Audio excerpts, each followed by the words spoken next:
Right guys, so here I am with Mike Langford, the chairman of the Keith and Dufftown Railway. Behind us is Class 108 DMBS 53618, and today we're going to be having a little tour around the railway thanks to Mike, and he's going to be talking us through at the same time some of the vehicles they've got here, including the 107 that's recently moved here. There's lots to see and do, so let's get underway.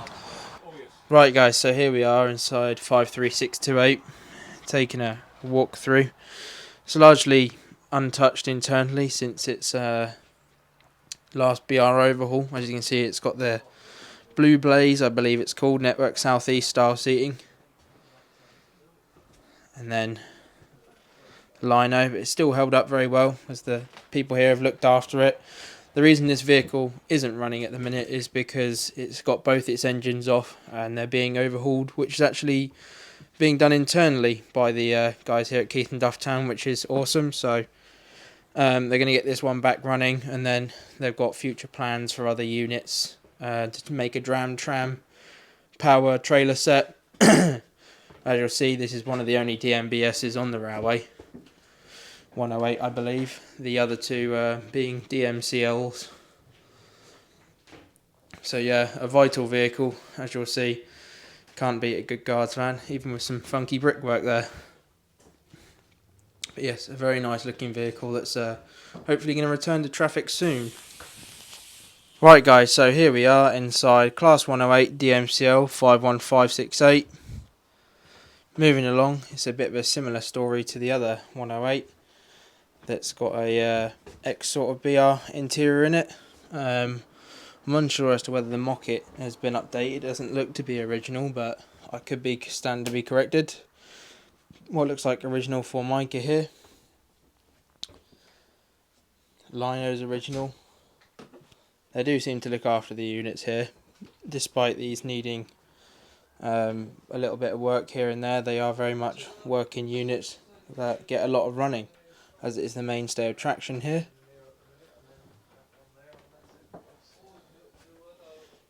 Nicely kept. Then coming up to the toilet, which I think is now in use as a store cupboard. So then moving into the other Class 108 DMCL. This one has no toilet in use, but has seat missing in part of its seating configuration. Slightly different Formica in this one. Blue, and then moving on to purple with what looks like some freshly reupholstered seats.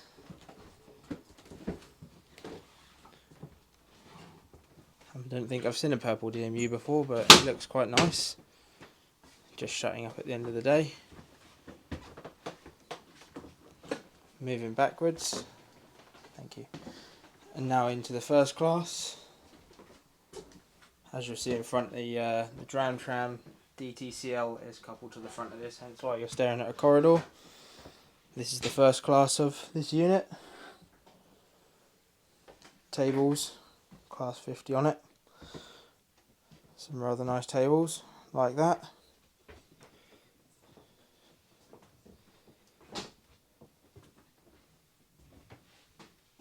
And here's the unit's cab. That is 52053 DMCL. Cool.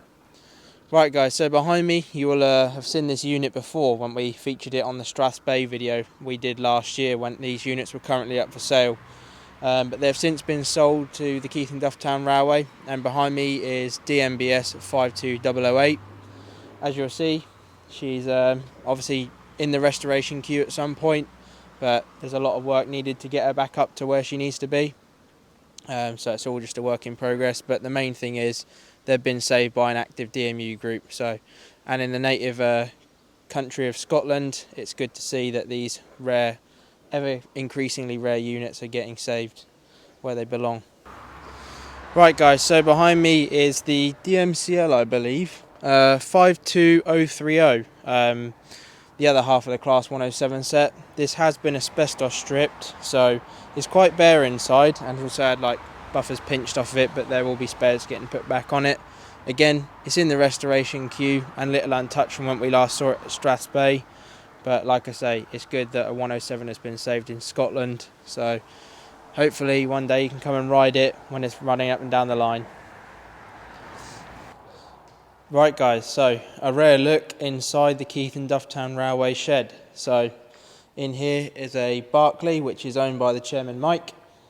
So obviously this shed's used to restore the DMUs and various other pieces of rolling stock. A vital thing up here with the hairy weather up in Scotland, as it can be sometimes. But yeah, it's a vital place where they obviously can carry out their engine overhauls, work on things like the shunters, the DMUs as and when they come in here. A pit, which is vital, very vital for carrying out underframe maintenance. And there is plans to extend said shed at some point. Would you like to elaborate on that, Mike? Yeah, we do have plans to extend the shed so we can get a two-car unit into the shed. It'll be out the back of the shed towards the Craig Ellicky end of the line.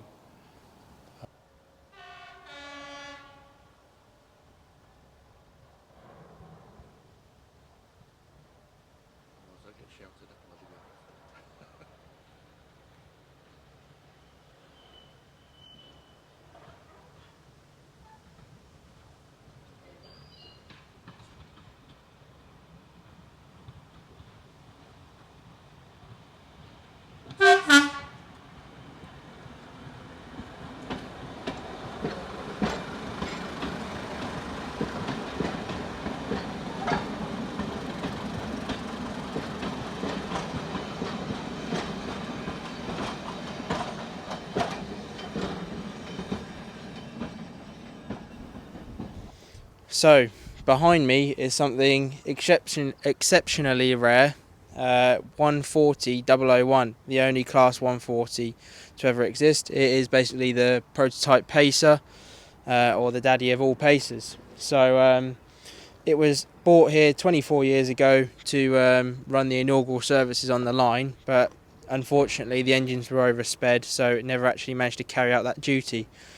So it is being restored. It's just slow going, but something that is vital to see the progress of this unit in the future. Something that really could do with being safe, being the prototype pacer, and something quite unusual and weird. So when British Leyland were making changes, obviously to start replacing the first gens, this is literally where it all started. So something very rare, something you're not going to find anywhere else, and hopefully one day it'd be nice to see this back in service. Right guys, so something you don't definitely see in Scotland very regularly is a 3-car 144. This one being 144022. It's still mainly ex-Northern. It's a nice little fill-in vehicle here for the guys. They tend to use it on the early trips in the morning and maybe a late one. But especially a 3-car pacer, they seem to be increasingly rare these days, with a lot of people buying 2 cars. So a nice thing, I suppose, to see preserved. If you like pacers, we don't mind them, you know, but we'll always be first gen biased.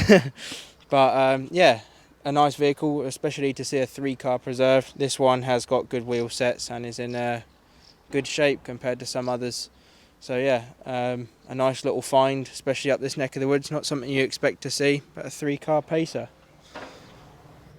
So behind me is the final vehicle we're looking at here today in this fleet, and that is 108 DTCL 56224. So this unit has had probably the most extensive work out the fleet. Obviously it takes time to work through these things, as you'll have seen following our progress and other places we visit. They do take a long while to get these things back to how they should be. So this unit's had metal work welded in, and just clearly had a little bit of care and TLC, which they're all getting through. Again, it's got nice underframe running gear wheel sets, so a handy spare vehicle by the look of it for now. So another asset for this railway, which is very good to see, and another 108 as part of the fleet. Right guys, so that concludes this look around the sheds, the vehicles that are here, all the multiple units, and you've seen some very special rare units and paces up this neck of the woods, which are very hard to find up here. But it's nice to see that the volunteers are very well knowledged here and very kind, and thanks to Mike and all the others for showing us around, making us feel really welcome. And yeah, that concludes this episode of Railcar Restorers on the Road, and then we're concluding our look around all the units here.